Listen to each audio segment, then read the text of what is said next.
ಪೇಟೆಯಲ್ಲಿ ಬಿದ್ದು ಸಿಕ್ಕಿದ ಚಿನ್ನದ ಸರವನ್ನ ವಾರಸುದಾರರಿಗೆ ಒಪ್ಪಿಸುವ ಮೂಲಕ ಪ್ರಾಮಾಣಿಕತೆ ಮೆರೆದ ಘಟನೆ ಬಂಟ್ವಾಳದಲ್ಲಿ ನಡೆದಿದೆ.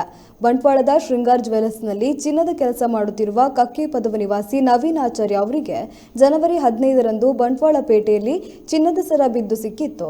ಬಳಿಕ ಸರ ಸಿಕ್ಕಿರುವ ವಿಚಾರವನ್ನು ವಾಟ್ಸ್ಆಪ್ ಮೂಲಕ ಶೇರ್ ಮಾಡಿ ಶೃಂಗಾರ್ ಜ್ಯುವೆಲರ್ಸ್ನಲ್ಲಿಯೇ ಸರವನ್ನ ಇಟ್ಟಿದ್ರು.